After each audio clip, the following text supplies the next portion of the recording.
And he just loved it, and we just played it over and over and over and over, because it was just the two of us working.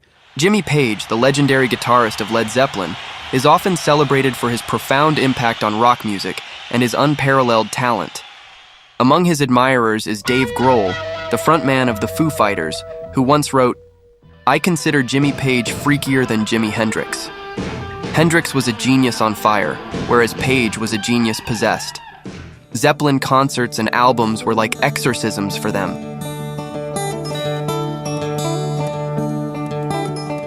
This vivid comparison underscores Page's profound and almost mystical influence, elevating rock music to new heights. Grohl's admiration for Page extends beyond mere technical skill. Page doesn't just use his guitar as an instrument. For him, it's like some sort of emotional translator, Grohl explains. This sentiment captures the core of Led Zeppelin's appeal, their ability to transform the solid foundations of the blues into a new genre, blending classical compositional thinking with raw emotional intensity that shook the rock counterculture to its core. As the chief orchestrator of Led Zeppelin, Page's influence is evident in almost every track in their extensive back catalog. Despite this, there are a few songs and albums that Page wasn't particularly fond of. He described Living Loving Maid and All of My Love, as well as the entire In Through the Outdoor album, as a little soft.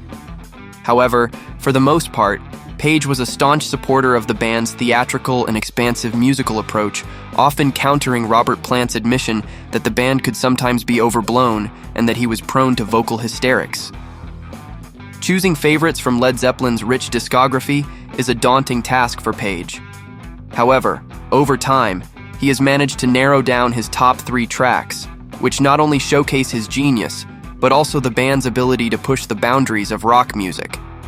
Whole Lotta Love epitomizes Led Zeppelin's ability to elevate the blues to unprecedented heights. The band's approach to this song involved pushing every element to its extreme.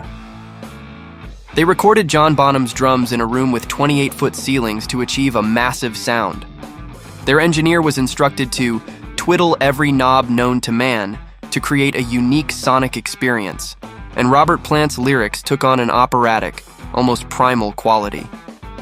In discussing his favorites, Page highlighted Whole Lotta Love during a press conference for the remastered release of their first 3 albums. Page emphasized the hard work and experimentation that went into the final version of the song. Whole Lot of Love is like, it's a classic riff Absolutely. of all time, and the great thing about Whole Lot of Love is the fact that when anyone plays the riff of Whole Lot of Love, you know, it just brings a smile to people's faces, and there's a feeling of elation in them. It's not something that they go, "Oh my God, how awful!" It's total opposite.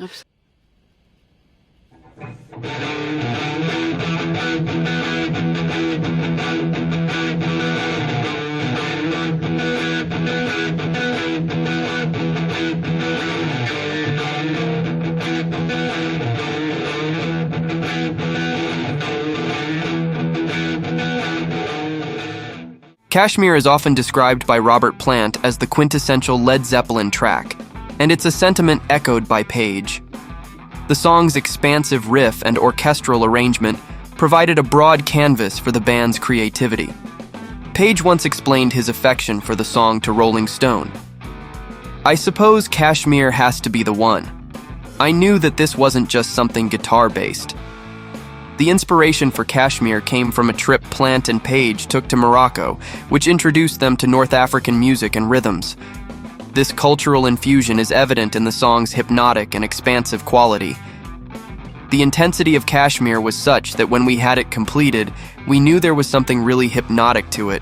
We couldn't even describe such a quality, Page recalled.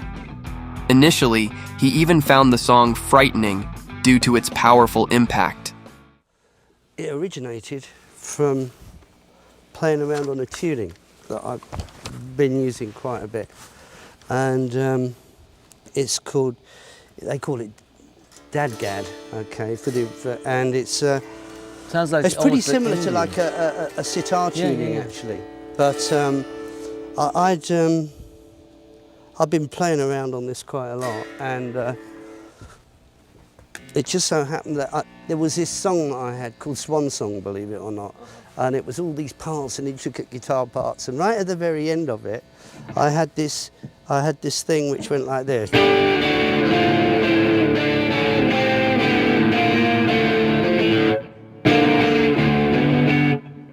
And then the tape ends, and I thought, well, we were doing some rehearsals. Well, we were making an album actually with Led Zeppelin, and John Bonham was there, and the others, I don't know where they were. They weren't actually at the houses at Headley Grange. And I said, I've got this riff. So now I turned it round, starting with the first bit first. Right, yeah. And he lays on the rhythm on it. So it sort of goes like this. Wow.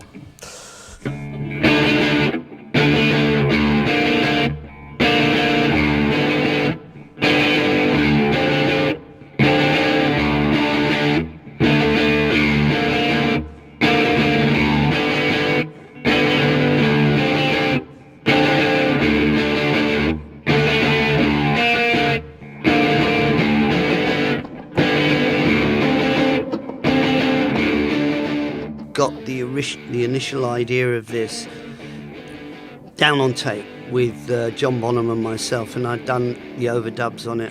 I overdubbed the bass and I overdubbed like electric 12-string, which is going to be the parts that the brass would do, and I do like sustains and stuff on it. So it sort of shaped up, and then that was like the major part of the riff, and then there's a sort of change in it. Where it goes into the first change, which is not just a repetitive round riff, and that came out when we were all working on it together, and I put that in it, and the overall structure of it was put together in, I don't know, one working day or something like that. Wow. Of the structure of the track, and then Robert then had an idea of because he was working along with it, trying different ideas of that lyrically and the melodic line and stuff. But then he said, look, I've got these lyrics that I wrote in Morocco I'd like to try. And I said, well, yeah, let's do that. So it was shaping up all the time. But the essence of it was that at the time for Led Zeppelin to have something with like full orchestral parts on it was pretty radical. But I had heard it that way right from the get-go before I even got in there with John Bonham. The beauty of going back to Headley was to have this huge drum sound in the hall, and I heard it in orchestral terms. So it sort of really manifested and just was really brilliant. Since I've Been Loving You stands as a testament to Led Zeppelin's ability to take a simple blues format and elevate it to a level of complexity and emotional depth that was uniquely their own. According to Page, this track exemplifies how well the four members worked together. That shows how the four of us worked so well together. Obviously, we rehearsed the number and count 1, 2, 3, 4, press the red light, and that's what you have. The song presented significant technical challenges, pushing the band to their limits. Plant described the musical progression at the end of each verse as an unconventional choice that added to the song's regal and emotional lift. He reflected, "And it's that lift up there that's so regal and so emotional. I don't know whether that was born from the loins of JP or JPJ, but I know that when we reached that point in the song, you could get a lump in the throat from being in the middle of it." Since I've Been Loving You also became a live staple, showcasing the band's ethos of drawing from blues traditions and then infusing them with classical complexity and their own distinct style. Jimmy Page's genius lies not just in his technical proficiency, but in his ability to imbue his music with deep emotional resonance.